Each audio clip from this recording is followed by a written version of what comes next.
Good morning, folks, and boy, it is time to follow up on a story we first told you about just a little while ago. And again, just thinking about it, Jackie, puts a smile on your face. Yeah, you're going to see a lot of smiles this morning. When Special Olympics is kind of getting some interesting headlines right now, we want to talk about a positive story and why we need to continue to fund this amazing organization. So we want to reintroduce you to our Iowa Live audiences this morning. Evie Sly, good morning. Thank you so much for being here. And also, Joy Rector, thank you so much for being here. Okay, so you guys just took a trip, literally, of a lifetime. Can you remind us about the trip and kind of the big send-off that you had a few weeks ago? Yes. Where did we go, Joy? Abu Dhabi. Abu Dhabi! That's amazing! Cool deal. Oh my gosh, so this was kind of the big send-off with family and friends, and you had a huge support system out at the Des Moines International Airport, correct? We did. It was so fun. Our Best Buddies group arranged a little send-off for us. So the whole club was there with posters and signs. Did you folks have any idea this was going on, or? I had a little idea. I don't think Joy had an idea. Did you have an idea? No. It was supposed to kind of be a surprise. Big surprise, and that was just the beginning. So remind everybody how you guys represented Special Olympics Iowa. You represented the great state of Iowa by traveling to Abu Dhabi and being a part of the Olympics that were basically held up there, correct? Mostly the Leadership Summit. So back in November, we found out about this Global Youth Leadership Summit. And it's kind of just to help promote inclusion, see what is going on around the world with inclusion, and how we can make our state better and what more we can do, like using Special Olympics and bringing everyone together. So we did a little submission video, sent that in, and ended up getting selected as one of the 6 pairs in the U.S. Wow. And we were joined by countries from 39 other countries, and then we packed our suitcases and headed off to Abu Dhabi. How long did it take you to get over there? How long did it take, Joy? 24 hours. 24 hours? We weren't on the plane the full 24 hours, but it was a full 24 hours of travel. To make that trip to get over there, which is amazing. But you were able to be a part of the games that were happening at the same time. You went to the opening ceremonies, which I hear was incredible, and got to meet some of the athletes as well, correct? We did. We went to the opening ceremonies.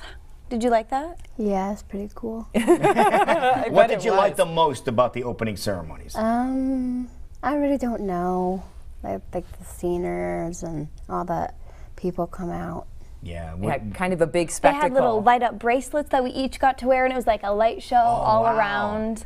Now, was Abu Dhabi as grand as people make it out to be? Is it as fancy as people make it out to be? It was pretty fancy, wasn't it? There were a lot of nice cars. I was going to say, there's a lot of very, well-off people there, too. Yes. A very beautiful place that many of us can only dream about visiting. So you did take in some of the culture and got to visit some of the incredible buildings and things that were happening there. But it was also about meeting the other Special Olympic athletes and buddies that were there, and having a presentation that you guys put forward. Talk a little bit about that and what that was like. Yeah. So where did we do our presentation at? Do you remember? Yeah, it's okay. It was at where the Special Olympics, it was the ADNEC building, I think. Okay. So Joy and I had a poster set up, and then we did a little sharing about what our project was all about. And let's go away with it. Our project is, so Roosevelt is now a unified champion school, which is combining sports and people without intellectual differences and people with, also that we're all on the same sports team together. Really? Nice. So Joy and I are doing, what are we doing? What's our project? Unified bowling. Unified bowling. I love it. That's right, you're a bowler. Yes. I love it. We're starting that team up at Roosevelt. Nice. Now, did you explain the bowling when you were overseas to the other organizations that were there with you? Yeah, it was kind of just people walking through, checking out the different projects to see what was going on around the world. And what else did you learn from other organizations that were there, other countries that were there? What's another good idea that they had? Well, if we had some great snow mountains, Colorado was doing a cool ski clinic with all sorts of fun, so that was really cool to look at. And then we also learned that there is a lot of areas around the world that are not as fortunate as we are with their Special Olympics club. So they were starting like just to have one sports team and then build up from that. So they were learning from you Yeah. more than anything else, which is what the intended purposes wasn't it? Yeah, it was kind of learn from others and then teach others at the same time, all of that So together. your influence can be felt around the world. Yes. That's awesome. That's pretty amazing, but showing how using an athletic sport, people of all abilities can come together, they can be best friends, and they can really work towards a goal. So tell us your favorite part about the trip. How about you, Joy? My favorite part is meeting all the cultures. I also like the meeting new people and everything else. Yeah, you got to meet some pretty amazing people from all over the world, which is absolutely amazing. Okay, so where do we go now? From now, as you mentioned, Roosevelt is starting the bowling program.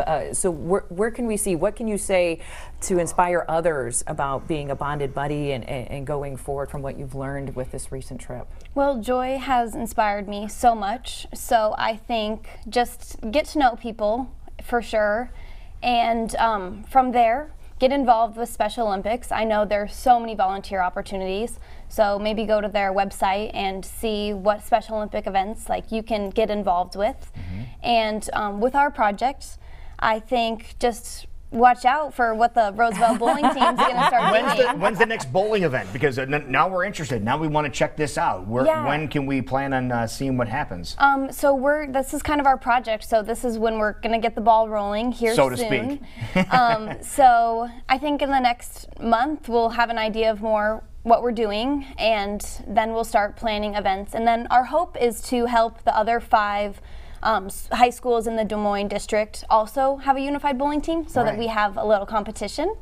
And then the end goal is to compete at the bowling Special Olympics in, I think it's November or somewhere in the fall. All right. Okay. That works. So a lot to look forward to. Well, we thank you both for joining us this morning and sharing part of your story of this incredible trip. I know more things to come, so keep us tuned in on what's happening next. But if you would like to learn more, we really encourage you to go to the Special Olympics Iowa website, as you see here on your TV screen, soiowa.org. Learn more about Special Olympics Iowa and great ways that you can give back and learn about having more inclusion in your own life and your friends and all around.